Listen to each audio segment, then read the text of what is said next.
நீங்களும் போய்விட மனதாய் இருக்கிறீர்களோ என்றார். சீமன் பேதுரு அவருக்கு பிரதியுத்தரமாக, ஆண்டவரே, யாரிடத்தில் போவோம்? நித்திய ஜீவ வசனங்கள் உம்மிடத்தில் உண்டே. என்ன சொல்றாரு? ஆண்டவரே, யாரிடத்தில் போவோம்? நித்திய ஜீவ வசனங்கள் உம்மிடத்தில் உண்டே. கர்த்தர் தாமே வாசித்த வேத வசனத்தை ஆசீர்வதிப்பாராக. இந்த அருமையான இந்த நாளிலும் இந்த ஆறுதல் கூட்டத்துக்கு நாம் வந்திருக்கிற நோக்கம் என்னவென்றால், இந்த உத்தரமாளுடைய இந்த தாயாருடைய கடந்த ஒரு 24ஆம் தேதி நம்மை விட்டு கடந்து போனார். மரணம் ஒரு மனிதன் பிறக்கும் போதே ஒரு குழந்தையாக பிறக்கிறான், பிறகு ஒரு சிறு வயதை அடைகிறான், திரும்ப ஒரு வாலிப பருவத்தை அடைகிறான், திரும்ப ஒரு கணவர் அல்லது மனைவி என்ற ஸ்தானத்துக்கு வருகிறான், கடைசியாக முதிர் வயதை அடைந்து மரிக்கிறான்.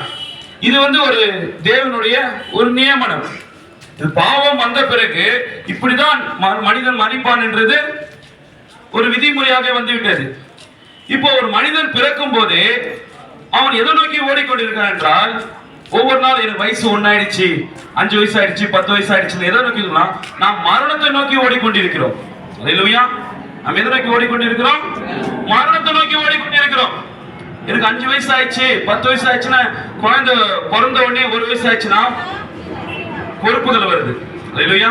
1 வயசு ஆயிடுச்சு, குழந்தை பிறந்த நாள் கொண்டாடணுமே. 5 வயசு ஆகும்போது இன்னும் பொறுப்பு வருது. ஸ்கூலுக்கு அனுப்பணுமே, பணம் ரெடி பண்ணணுமே. 10-12 வயசு ஆகும்போது பெரிய பிள்ளை ஆயிடுமே, அதுக்கு பெயர் வைக்கணுமே, அப்படி ஒரு பொறுப்பு.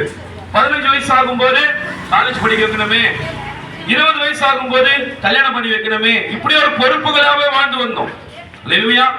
ஆனால் நாம் எதை நோக்கி ஓடிக்கொண்டிருக்கோம் என்றால், நாம் மரணத்துக்காக தான் நம்ம ஓடிக்கொண்டிருக்கிறோம். உண்மைங்களா இல்லைங்களா? அந்த மரணம் பிறக்கும் போதே குழந்தை மரிக்கும். சில குழந்தைலாம் வயிற்றுல இருக்கும் போதே மரிக்கும். சிலர் பிறந்த உடனே அம்மாவை காப்பாத்திட்டப்பா, குழந்தைய காப்பாற்ற முடியலன்னு. சில குழந்தை பண்ண கண்ணாடி நூல் வச்சாங்கப்பா, 25 நாள் ஆச்சு, குழந்தைய காப்பாற்ற முடியலன்னு. 5 வயசுல மரணம் வரும், 10 வயசுல வரும், 50 வயசுல, 100 வயசுல, 150 வயசுல கூட நீங்க வாழறாங்க. ஆனால் ஏதோ ஒன்று நடக்க போகுது. அது என்ன? மரணம் ஒன்று வரப்போகுது. ஆனால் ஒவ்வொரு மனிதனும் தேவன் மரிக்கும்படியாக இயேசுவானவர் இந்த பூமிக்கு நம்மை கொண்டு வரவில்லை.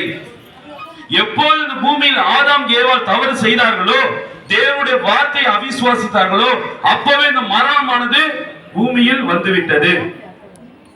இது மனிதனுக்கு மாத்திரம் மரணம் அல்ல, எல்லா மிருக ஜீவனுக்கும் மரணம். இந்த மரத்துக்கு கூட மரணம் இருக்கு, சூரியனுக்கு மரணம் இருக்கு, சந்திரனுக்கு மரணம் இருக்குது. காலையில சூரியன் 6 மணிக்கு பிறகுது, மதிய வேளையிலே அது வாலிப பருவத்தை அடைந்து, சாயங்காலத்தில் அது முதிர் வயதை அடைந்து 6 மணிக்கு அது மரிச்சு போயிடுது. 6 மணிக்கு சந்திரன் பிறகுது, 12-1 மணிக்கெல்லாம் அது வாலிப பருவம் அடைந்து, வெடிகால 4 மணிக்கு முதிர் வயது அடைந்து, காலையில் 6 மணிக்கு சந்திரன் மறையுது, அடுத்த நாள் பிறகுது. இங்க பாருங்க, ஒரு மனிதனுக்கு மரணம் ஒண்ணு இல்லைன்னு வச்சுங்களேன்.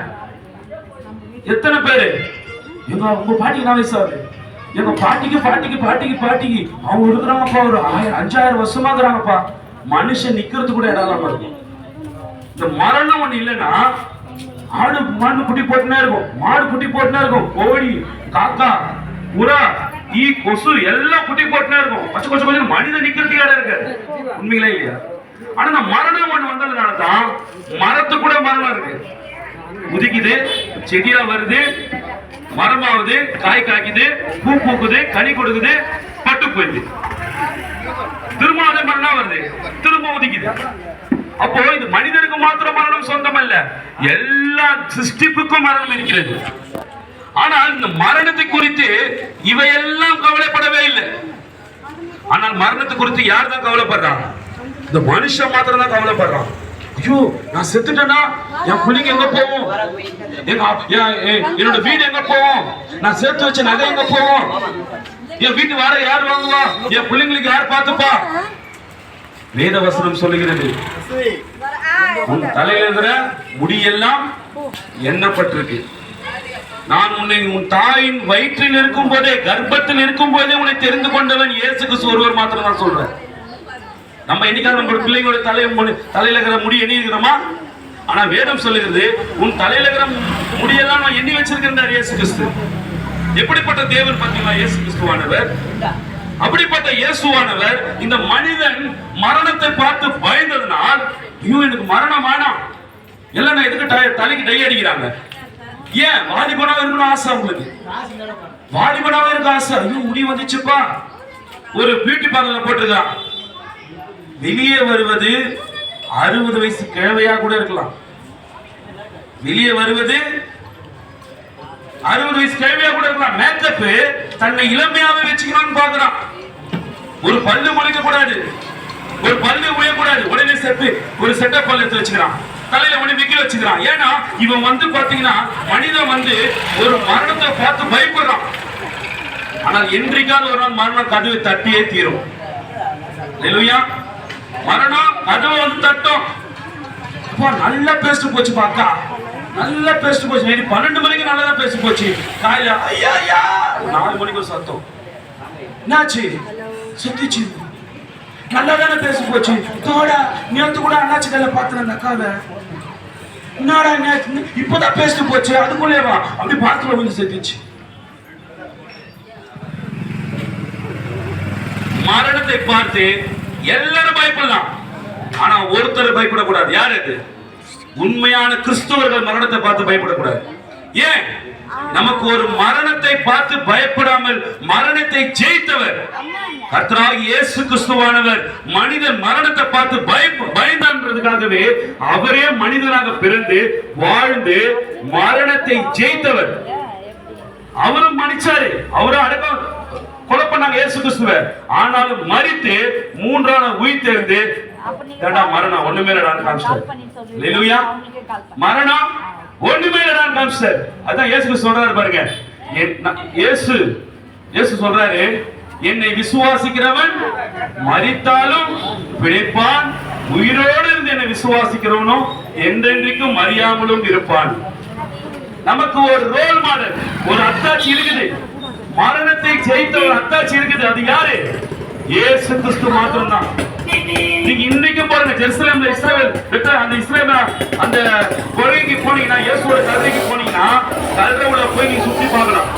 ஏன்னா இயேசு வைத்த அந்த கல்லறை இன்றைக்கும் திறந்தேதான் இருக்குது. நம்ம உங்க பக்கத்துல இங்க டிவிச்சத்துல இருக்கிற கல்லறை திறந்து இருக்குமா? எல்லாம் மூடி இருக்கு. எல்லா மத தலைவருடைய கல்லறையும் மூடிதான் இருக்கும்.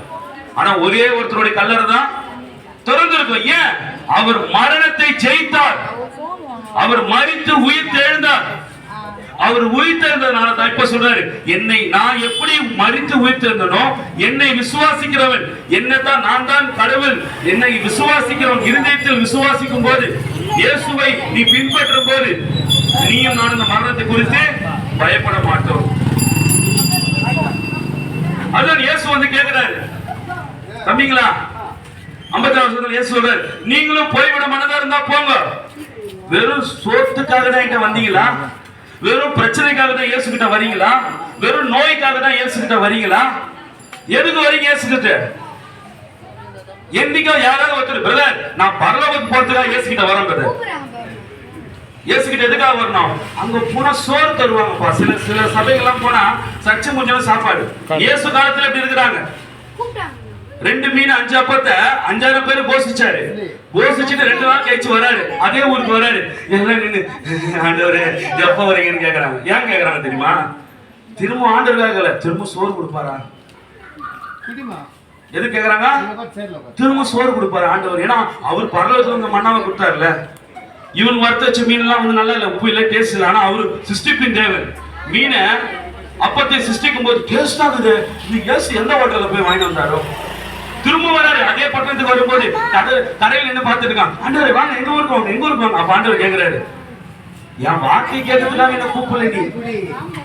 இன்னைக்கு சபைகளுக்கு அப்படிதான் போறாங்க. சுகத்துக்காகவும் வியாதிக்கும் என்ன சர்ச்சைக்கு வந்துக்கிற, நானும் எடுக்க போறேன். எனக்கு வயிறு வலி இருந்துதா, ஏசப்பா சுகமாக்கிட்டாரா, நானும் எடுக்க போறேன். அப்ப வயிறு வலி வரலன்னா நானும் எடுத்திருப்பியா? அப்ப இயேசு இடத்துல வருவதற்கு அவர் என்னென்ன வழியெல்லாம் வச்சிருக்காரு பாத்தீங்களா?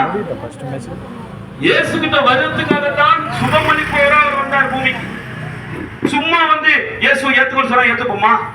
அப்ப என்ன பண்ணாரு? மரித்தோரை எழுப்புறாரு. யாரு பாது? ஏதோ சத்தம் எழுப்பிட்டாரா? யார் பாது? யாரோ இயேசுவாம்பா, யாரோ இயேசுவான், ஏதோ வானத்துல இருந்து வந்தேன்றாரு, ஜீவ ஒளின்றாரு, யாரோ இயேசுவாம்பா. அப்படியா? என்ன பண்றாரு அவரு? குருடனை பார்வை கொடுக்குறாருப்பா, வியாதியஸ்தர்களுக்கெல்லாம் சுகத்தை கொடுக்குறாருப்பா, எல்லா நன்மையெல்லாம் செய்யறாருப்பா. அப்படிப்பட்ட இயேசு கிறிஸ்துவா? எங்க வா போய் பார்ப்போம். இயேசு கிட்ட வராங்க. இயேசு கிட்ட வந்தவனையும் ஆண்டவர் சொல்றாரு, பொய் பேசாத இருப்பாயாக, அடுத்தவன் பொருள் மேல ஆசைப்படாத, யாரையும் தரைக்குறவா பேசாத, ஒரு கிறிஸ்துவனா வாழு, யாரையும் பின்னாடி பேசாத, காசு பணத்துக்கு ஆசைப்படாத. கவனிக்கிறீங்களா? காசு பணத்துக்கு ஆசைப்படாத, பொய் பேசுன்னு ஊர்ல சுத்தாத, உத்தமமா வாழு, யாருக்கும் கெடுதல் நினைக்காத, யாரையும் தவறா பேசாத. இப்படி சொல்லும் போது அவங்க என்ன பண்றாங்க? இப்படிப்பட்ட இயேசு நம்மளுக்கு வேணாப்பா, ஏதோ வந்தா சாப்பாடு கொடுப்பாரு, ஏதோ வியாதியை சுகப்படுத்துவாரு. கேக்குறீங்களா? ஏதோ வியாதியை சுகப்படுத்துவாருன்னு பார்த்தா இவர் வார்த்தையை நம்ப சொல்றாரு.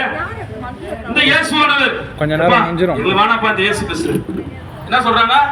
இந்த இயேசு வேணாப்பா, ஏதோ வந்தா சோறு போடுவாரு, ஏதோ வியாதியை சுகமாக்குவாரு, ஏதோ அற்புதம் செய்வாருன்னு பார்த்தா ஏகப்பட்ட ரூல்ஸ் எல்லாம் போடுறாரு. பேசாம கொஞ்சம் என்ன தவிர அவர் யாரையும் மனம் கூடாதுன்றாரு.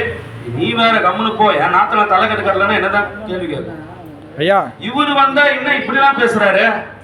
ஐயா கொஞ்ச நேரம் கவனியா. ஒரு சவரம் போடலன்னா என் ஓரகத்தி அவ்வளவுதான், என் வீட்லயே சேர்க்காது, என் மாமியார் அவ்வளவுதான். கொஞ்ச நேரம் வந்தா என்ன சொல்றாரு? நீங்க வார்த்தையை மாத்திரம் நம்புகிறாரு. இப்படிப்பட்ட இயேசு எனக்கு வேணாம் அப்படின்னு சொல்லிட்டு பாருங்க எத்தனை பேர் போறாங்க பாருங்க. பைபிள் இருந்தா யாராவது வாசிங்களா அந்த வசனத்தை? யோவான் 6ஆம் அதிகாரம்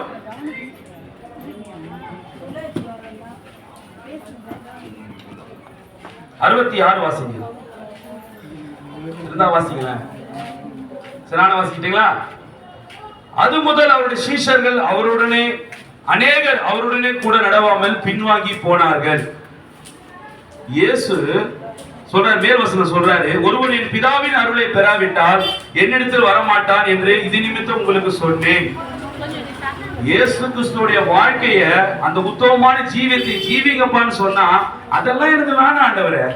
ஏதோ வந்தியா பேசுனியா, ஏதோ எனக்கு உடம்பு சரியில்லை, தலைவலி, கால் வலி, வயிறு பிரச்சனை, ஏதோ கிட்னி பிரச்சனை, கேன்சர், ஏதோ ஜெபம் பண்ணு, அவ்வளவுதான். இந்த என்னால முடிஞ்ச காணிக்க வாங்கிக்கோ. இது இயேசு கிறிஸ்து விரும்பல. அவர் என்னை போல ஆகுங்கள் இயேசு கிறிஸ்து. என்னை உன் இருதயத்தில் ஏற்றுக்கொள்ளுங்கள். என்ன சொல்றாரு? என்னை உன் இருதயத்தில் ஏற்றுக்கொள், என்னை தவிர யாரையும் ஏற்றுக்கொள்ளாதே, இயேசுவே மெய்யான தேவன் என்று உன் இருதயத்தில் ஏற்றுக்கொள்ளுன்னு சொல்லும் போது அதெல்லாம் எனக்கு வேணாப்பா, நீ அதெல்லாம் சொல்லாத. நீ வந்தியா உன் உபதேசத்தை மட்டும் சொல்லிட்டு போ, எங்களுக்கு இன்னும் போ, நிறைய நிறைய நிறைய இடம் கோயிலுக்கெல்லாம் போக வேண்டியது இருக்கு. இயேசு அதை விரும்பல. இல்லையா? உத்தமமா வாழணும்னா ஒரே தேவன் கர்த்தரா இயேசு கிறிஸ்து, ஒரே தேவனுக்கு அவர் உண்மையா இருக்கணும்னு இயேசு கிறிஸ்து விரும்புறார். அப்புறம் சொல்றாரு, மத்த சீஷர் 12 அப்போஸ்தலரை பார்த்து கேக்குறாரு, நீங்களும் போட்டு இருந்தா போங்கப்பா, எந்த கோயிலுக்குள்ள போறீங்களோ போங்க, எங்க போய் யார வணங்கல வணங்குங்கன்றாங்க. அப்ப பேதுரு சொல்றாரு, என்ன சொல்றாரு பாருங்க, 68. அப்போது 67 இயேசு சொல்றாரு, இயேசு 12 நோக்கி, நீங்களும் போய்விட மனதா இருக்கிறீங்களோ? உங்களுக்கும் போக மனதாகுதா? கூழ் ஊத்துறாங்க போக மனதாகுதா? சோறு போறாங்க போக மனதா இருக்கா? எதுக்கு மனதா இருக்குன்னு கேக்குறாரு. போக மனதா இருக்கா? சீசன்ல பார்த்து கேக்குறாரு. ஒரு 12 பேர் தான் இருக்கிறாங்க, நீங்களும் போக மனதா போங்கப்பா அப்படின்றாரு. அப்ப பேர் சொல்றாரு, ஆண்டவரே நாங்கள் யாரிடத்தில் போவோம் ஆண்டவரே? நீங்க என்ன வேணா சொல்லுங்க, நீ என்ன உபதேசம் வேணாலும் சொல்லு, நீ என்ன சொல்ல ஏத்துக்கிறான் ஆண்டவரே. இப்ப நான் உன் இருதயத்துல உன்னை ஏத்துக்கிறேன், அவ்வளவுதானே. நான் உன்னை மெய்யான தேவன் நம்புறேன், இயேசுதான் மெய்யான தேவனை நம்புறேன் ஆண்டவரே. நான் உன்னிட்டு போக மாட்டேன். ஏன்னா நித்திய ஜீவன் உள்ள வசனங்கள் யாருகிட்ட இருக்குது? இயேசுவே உன்கிட்ட தான் இருக்குது ஆண்டவரே. இன்னைக்கு இயேசு கிறிஸ்துவை சாதாரணமா நம்ம என்ன பார்க்கிறோம்? அவர் உலகத்தில் எல்லா மனிதர்களும் கடவுள் ஸ்தானத்துக்கு போக ஆசைப்பட்டாங்க. ஆனா ஒரே கடவுள் மாத்திரம் தான் மனிதனா பூமிக்கு ஒன்று ஆசைப்பட்டார். அவர் தான் கர்த்தராகிய இயேசு கிறிஸ்துவானவர். ஒளியாக இருந்த மனிதனாக பூமிக்கு வந்த நோக்கம் என்ன? என்னை தவிர வேற யாரையும் நீங்கள் வணங்கக்கூடாது என்பதற்காக தான் இயேசு கிறிஸ்து மனிதனாக பூமிக்கு வந்தார். அதனால சொல்ற, என்னை பின்பற்றுங்கள். இயேசுவை நீ விசுவாசிக்கும் போது நீ மரித்தாலும் பிழைப்பாய். அல்லேலூயா. இன்றைக்கு நாம் யாரிடத்தில் போனோம்? நித்திய ஜீவனுள்ள வசனங்கள். இயேசு இன்றைக்கு வசனமாய் இருக்கிறார். இயேசு இன்றைக்கு வார்த்தையா இருக்கிறார். அதான் சொன்னாரு, உலகம் தராத சமாதானத்தை நான் தருகிறேன்னு சொன்னார். இயேசு கைவிடார். எப்பதான் அந்த வார்த்தை வரும் உங்களுக்கு? புள்ளிங்க கைவிடும் போது தான் இயேசு கைவிடான்ற வார்த்தை உங்களுக்கு அந்த வார்த்தை அப்பதான் தெரியும் உங்களுக்கு. போய் பாருங்க ஆசிரமத்துக்குள்ள முதியோர் இல்லத்துல, ஏமா விட்டாங்கப்பா மருமக பேச்ச கேட்டு என் சேர்த்துட்டாப்பா என் புள்ளன்னு வாங்க. முதியோர் இடத்துல என் புள்ளத்தை சேர்த்துட்டாப்பா, என் பொண்ணத்தை சேர்த்துச்சு. ஏன் இப்ப யாருமா வணங்குற? இப்பதான்ப்பா தெரியுது இயேசு கைவிடாருன்னு. எல்லாரும் கைவிட்டாங்கப்பா, என் புள்ள, என் மருமகன், என் பேத்தி கீத்தி எல்லாம் கைவிட்டாங்க. ஆனா இப்பதான் தெரிஞ்சுப்பா இயேசப்பா என் கூடவே இருக்கிறார். அல்லேலூயா. சமாதானத்தின் கர்த்தர், உலகம் தராத சமாதானத்தை நான் உங்களுக்கு தருகிறேன்னு சொன்னார். ஒரு தனிமையில் இருக்கிற ஒரு நபருக்கு தான் தெரியும். யாரு வேணா வேணா போங்க, இயேசு என்னோட கூட இருக்கிறார், இயேசப்பா என் கூட இருக்கிறார், அவரோட வசனம் என்னை தேற்றும். அநேக ஆட்டோலாம் நீங்க பாத்தீங்கன்னா இயேசு கைவிடார், உலகம் தராத சமாதானத்தை நான் உங்களுக்கு தருகிறேன், என்னிடத்தில் வாருங்கள், நான் இயேசு கிறிஸ்து. ஆனா நீங்க நம்ம இயேசு கிட்ட போறோமா? கூப்பிடாருங்க ஒருத்தர், என்னிடத்தில் வாருங்கள், நான் உங்களுக்கு இறைப்பாறுதல் தருகிறேன், உங்கள் பாரத்தெல்லாம் என் மேல் வைத்து விடுங்கள். யார் எடுத்துட்டு போய் போறோம் இயேசு கிட்ட? உத்தமமா இருக்கிறோமா? ஒரு கணவரே ஒரு மனைவிக்கு ஒரே கணவர் உத்தமமா இருந்தா தான் அந்த கணவரே அவங்களுக்கு சந்தோஷமா வச்சுக்கணும். உண்மைதானே? அதே போலதான் இயேசு கிறிஸ்துவை பொறுத்த வரைக்கும் நம்முடைய பிள்ளைகள் தன்னையே சார்ந்திருக்க வேண்டும் என்று இயேசு விரும்புகிறார். அல்லேலூயா. இன்றைக்கு நாம் யாரிடத்தில் போவோம்? ஆண்டவராகிய இயேசு கிறிஸ்து வார்த்தையாக நம் மத்தியில் வந்திருக்கிறார். எல்லா பிரச்சனைக்கும் தீர்வு இந்த வசனம் சொல்லுகிறது. என்னை நோக்கி கூப்பிடுகிறவன் அவனுக்கு நான் ஆபத்து காலத்தில் என்னை நோக்கி கூப்பிடுவான், நான் அவருக்கு மறு உத்தரவு அருள் செய்வேன். அவன் பேர் என்னம்மா? லோரி. லோகியம்மா ஆன்றா, லோகியம்மா ஆன்றா, லோகியம்மா என்ன சொல்லுங்க? இப்பதான் சொல்றாங்க லோகியம்மா ஆனா, லோகியம்மா என்னங்க சொல்லுங்கன்றாங்க. அந்த போல இயேசு சொல்றாரு, என்னை நோக்கி கூப்பிடுன்றாரு. அவரு ஏன் கூப்பிடுறது நம்ம அவரை? ஒரு நாள் வாழ்க்கையில நீ கஷ்டத்தோட பிரச்சனை காலில் ஸ்டார்ட் ஆகும் போதே இயேசு கூப்பிட்டு, இடுப்புக்கு வரும்போது கழுத்துக்கு வரும்போது தான் ஐயோ ஏசப்பா என்னால முடியல என்னை காப்பாத்துங்கன்னு சொல்லாத. பிரச்சனை ஆரம்பிக்கும் போதே இயேசு கிட்ட போயிடு. இந்த ஆறுதல் கூட்டத்துல ஆறுதல் தரக்கூடிய ஒரே தேவன் இயேசு கிறிஸ்து மாத்திரம்தான். நாம் இன்னைக்கு வருவோம், நம்மளால முடிஞ்ச படையல் செய்யறோம், எல்லாமே செய்யறோம், நம்ம அன்பை வெளிப்படுத்திட்டோம், நம்ம கிளம்பி போயிடுவோம். இந்த உத்தரமாருடைய உறவுகளுக்கு, பிள்ளைகளுக்கு, கணவருக்கு யார் ஆறுதலா இருப்பா? நம்ம கொடுக்குற பணமா? 3 நாள் இது எல்லாமே கெட்டு போயிடும் இதே வச்சா, கரெக்டுங்களா? ஆனால் ஆறுதலின் கர்த்தர் நம்மோடு கூட எப்பவுமே இருக்கிறார். அதான் சொல்றாரு, ஆறுதலின் தெய்வம் இயேசு கிறிஸ்து. எப்பப்பெல்லாம் சோர்ந்து போகிறியோ சங்கீதம் 97 வாசிப்பாரு. இயேசுரா நான் உன்னோட கூட இருக்கிறேன்னு சொல்றாரு இயேசு கிறிஸ்து. நான் உன்னை முடிவு பரிந்து நான் உன்னை கைவிட மாட்டேன்னு சொல்றாரு. என்ன சொல்றாரு இயேசு கிறிஸ்து? ஆபத்து காலத்தில் என்னை நோக்கி கூப்பிடு, நான் உனக்கு மறு உத்தரவு அருள் செய்வேன்னு சொல்றாரு. அம்மாவோட போன் பண்றான், போன் பண்ணாலே காசு கேப்பா அப்படின்னு. அப்பா போன், இவன் போன் பண்ணாலே தங்கச்சி காசு கேட்கும். நீ இயேசுக்கு எப்ப போன் பண்ணாலும் உங்களுக்கு ஹெல்ப் பண்ணுவாரு. எல்லா சூழ்நிலையும் இயேசுவை கூப்பிட்டு பாருங்க. ஒரு முறை உங்க வாழ்க்கையில இயேசு கிறிஸ்து நீங்க கூப்பிட்டு பாருங்க. நீங்க எந்த தெய்வம் வணங்க, அது உங்களுடைய காரியம். ஆனால் நீங்கள் பிரச்சனை, போராட்டம், வாழ்க்கையில் நிம்மதியில்லை, இயேசுவேன்னு ஒரு நாள் கூப்பிட்டு பாரு. நீ காசு பணம் இல்லாத கூப்பிட்டா உதவி செய்கிற தேவன் இயேசு கிறிஸ்து ஒருவர் மாத்திரம்தான். நீ அவருக்காக நீ எதையுமே செலவு பண்ண வேண்டியதில்லை. உன் சரீரத்தையே நீ உடைச்சிக்க வேண்டிய அவசியம் இல்லை. வீட்டுல உட்காந்துட்டு இருதயத்திலே ஏசப்பா நீங்க உதவி செய்கிறீங்க, என் வாழ்க்கை இப்படியா இருக்குது, என் வாழ்க்கையில ஒரு மாற்றத்தை தருவீங்களா, உண்மை நம்பினா உண்மை தேடினா கண்டடைவது சொன்னீரே, நான் உன்னை பார்க்க ஆசைப்படுறேன், என் வாழ்க்கையில ஒரு மாற்றத்தை கொடுங்க, என் குடும்பத்துக்கு ஒரு ஆறுதலை தாங்க, என் கணவரை என் பிள்ளைகளை போதை பழக்கத்துல குடியிலையும் அடிமையா இருக்கிறாங்க. இயேசுவே வாழ்க்கையில ஒரு முறை நீங்க வாங்க ஆண்டவர். இயேசு இந்த பூமியில வாழும் போதெல்லாம் அவர் நடந்து போன ரோட்ல எல்லாம், அவர் வந்த ரோட்ல எல்லாரும் அவர் புடிச்சுக்கிட்டாங்க. இயேசு வந்துட்டாருப்பா, எனக்கு உதவி தேவை, இயேசுப்பா எனக்கு உதவி உதவி, அவரை புடிச்சுக்கிட்டாங்க. அதே இயேசுவோட இன்னைக்கு வார்த்தையா இருக்கிறார். எத்தனை பேருக்கு அவரு புடிச்சுன்னு ஆசைப்படுறீங்க? கர்மத்துக்கு சொல்லுங்க, இயேசு கிறிஸ்து இன்னைக்கு எனக்கு வேணும் பிரதர். உண்மையிலே என் பிரச்சனைக்கு நீங்க இயேசு கிறிஸ்து வேணும் பிரதர். இப்பதான் தெரிந்து போகுது என் சொந்த பந்தம்லாம் யாருன்னு. எல்லாரும் கைவிட்டுருவாங்க ஒரு நேரத்துல. ஆண்டவராக இயேசு கிறிஸ்து ஒருவர் மாத்திரம் தான் கைவிட மாட்டார். இன்றைக்கு வார்த்தையாக நம் மத்தியில் இருக்கிறார். எல்லா சூழ்நிலை ஒரு வசனத்தை எடுத்து படிச்சு பாருங்க. ஆறுதல் தரக்கூடிய வசனம் இருக்குது, சமாதானத்தை தரக்கூடிய வசனம் இருக்குது. இயேசு கிறிஸ்து நீ உயிரோடு இருக்கும் போதே உன் பாவத்துக்காக கர்த்தராகிய இயேசு கிறிஸ்து நாமத்தில் ஞானஸ்நானம் எடுக்கும் போது மாத்திரம்தான் உன் பாவங்கள் மன்னிக்கப்படும். பாவம் மன்னிக்கப்பட்டாதான் நாம் பரலோகம் செல்ல முடியும். பரலோகத்துக்கு போற ஒரே வழி இயேசு சொன்னார், நானே வழியும் சத்தியமும் ஜீவனுமா இருக்க. எங்க போறதுக்கு வழி? பரலோகம் போற வழி. வேற யாருமே இந்த வார்த்தை சொல்லியிருக்காங்களா? யாராவது சொன்னாங்களா? பரலோகத்துக்கு போன நீ என்ன ஃபாலோ பண்ணுப்பான்னு யாரும் சொல்லல. சொன்னவர் கர்த்தராகிய இயேசு கிறிஸ்து ஒருவர் மாத்திரம்தான். இன்னைக்கு இங்க கண்ணை முன்னா அந்த கண்ணை திறப்பா எங்க? பரலோகத்துல. அந்த நிச்சயத்தை தருது யாரு?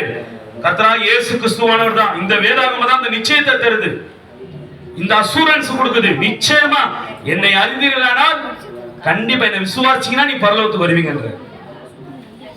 எப்படி விசுவாசிக்கணும்? எவ்வளவு பிரதர் பணம் செலவு பண்ணா? ₹1 செலவு இல்லை. வீட்டுல உக்காந்துட்டே இயேசுவை கூப்பிடு. உன் வாழ்க்கையில அற்புதம் செய்தா அப்புறம் சபைக்கு போ. முதல்ல இயேசு முதல்ல உன் வாழ்க்கையில கொண்டு வா. ஆண்டவரே இதை நீ செஞ்சு நான் சபைக்கு வரேன்னு சொல்லு, கண்டிப்பா செய்வார். ஆண்டவரே என் வாழ்க்கையில இதை நீ செஞ்சீங்கன்னா நான் உன்னை முழுசா ஏத்துக்கிறேன். ஆண்டவரே நீ கேட்கா கேட்டுக்கிறோமா? உன் பிள்ளைங்க என்ன சொல்ல? ஹேய் ஃபர்ஸ்ட் டைம் கேட்டீங்கன்னா சைக்கிள் வாங்கிட்டாரு. என்ன சொல்லுவாங்க? வீட்டுக்காரர் கேட்பாரு, எங்க எனக்கு ஒரு புடவையாவது எடுத்துறீங்களா? நீ முதல்ல ஒரு சாப்பாடு ஒழுங்கா செய்ய, அப்புறம் பிரியாணி எடுத்தாரு. பிரியாணி புடவை எடுத்தாரு. உன்னை எதிர்பார்க்கிறாங்க. யாரா இருந்தாலும் இயேசு கிறிஸ்துவை கேட்கிறார், நீ என்ன கூட்டினா நான் உன்கிட்ட வரேன், என்ன தேடினா என்ன நீ பாத்துருவேன், தட்டுனா நான் திறந்துடுவேன். எதுவுமே செய்ய மாட்டோம். நீ எதுவுமே செய்ய மாட்டோம். அப்புறம் இயேசு கிறிஸ்து வாழ்க்கையில வருவாரு. ஒரு முறை இயேசுவை உங்க வாழ்க்கையில நீ கொண்டு வந்து பாருங்கள். என் அன்பான சகோதர சகோதரிகளே, ஒரு முறை இயேசுவை நீங்கள் கூப்பிட்டு பாருங்கள். அதன் பிறகு உங்க வாழ்க்கையில் மாற்றத்தை நீங்களே உணர்வீங்க. நீங்களே ஒரு நாள் சாட்சி சொல்லுங்க, பிரதர் நான் இயேசு கிறிஸ்துவை ஏத்துக்கணும் பிரதர். என் வாழ்க்கையில எல்லா நேரத்திலும் இயேசு கிறிஸ்து உதவி செய்தார் பிரதர். நான் இப்போது மரித்தா கூட இயேசு கிட்ட போவேன் பிரதர். நான் கர்த்தராகிய இயேசு கிறிஸ்து நாமத்தினால அப்போஸ்தலர் 2:38 படி நான் இயேசு கிறிஸ்து ரத்தத்தால் கழுவப்பட்ட பிரதர். பூமியில் உன் பாவம் கழுவப்பட்டால் தான் நாம் பரலோகம் போக முடியும். இயேசு கிறிஸ்துவை உங்கள் இருதயத்தில் நம்புங்கள். அப்போஸ்தலர் 2:38 படி நீங்கள் கர்த்தராகிய இயேசு கிறிஸ்துவின் நாமத்தில் ஞானஸ்நானம் எடுக்கும் போது மாத்திரம்தான் உங்கள் பாவங்கள் மன்னிக்கப்படும். அப்போதுதான் பரிசுத்தாவின் வரத்தை பெறுவது வேதம் சொல்லுகிறது. எல்லா சூழலும் வேத வசனத்தை வாசிங்கள், இயேசுவை நம்புங்கள். செலவில்லாத தேவன். ₹1 செலவு கிடையாது. ஒரு குங்கம் வாங்கினா கூட ₹10 தேவை. அந்த கஷ்டம் கூட இல்லை இயேசு கிட்ட. யாராவது ரோட்ல பைபிள் பைபிள் இந்த வசனத்தை வைத்து பாசிப்பா, ரோட்ல கூட கிடக்கும் அப்படியே வசனம் எங்கெங்கயோ ஒட்டி வச்சிருக்கோம். அந்த வசனத்தை பாரு. இயேசு உன்னை தேற்றுகிறார், உன்னை அரவணைக்கிறார், உன்னை ஆசீர்வதிக்கிறார். உன்னை ஆசீர்வதிக்கிற தேவன் இயேசு கிறிஸ்து ஒருவர் மாத்திரம் தான். உன் வாழ்க்கையில் ஆசீர்வாதம் வேணா இயேசுவை கூப்பிடு. அல்லேலூயா.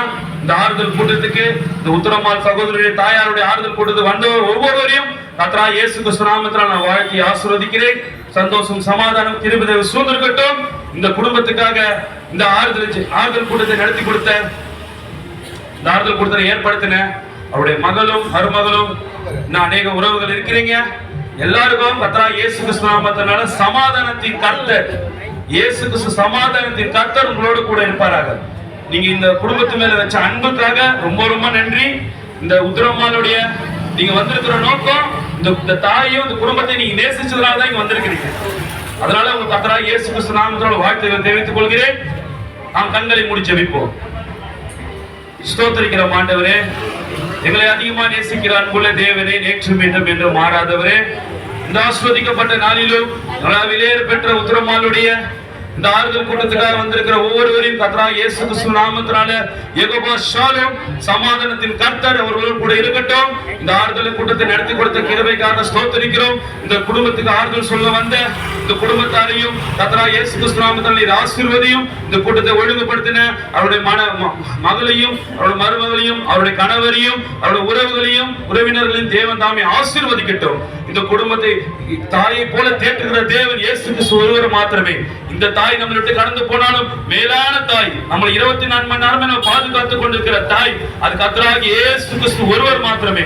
அந்த தாயை நீங்கள் கூப்பிடுங்கள். உங்கள் வியாதியோ பிரச்சனையோ தொல்லைகளோ எதுவாக இருந்தாலும் உங்கள் பாவம் மன்னிக்கப்பட வேண்டும் என்றால் இயேசுவே உங்கள் இருதயத்தில் கூப்பிடும் போது உனக்கு அவர் செவி கொடுக்கிறவராய் இருக்கிறார். இந்த செய்தியை கேட்ட இந்த வார்த்தையை ஒவ்வொரு இருதயத்திலும் பதிந்து அது 30, 60, 100 பலன் தர உதவி செய்யும். இந்த சுவிசேஷத்தை கர்த்தராகிய இயேசு கிறிஸ்து நாமத்தில் ஒப்புக் கொடுக்கிறேன். இந்த கூட்டத்தை ஆசீர்வதித்து தந்ததுக்காக நன்றி.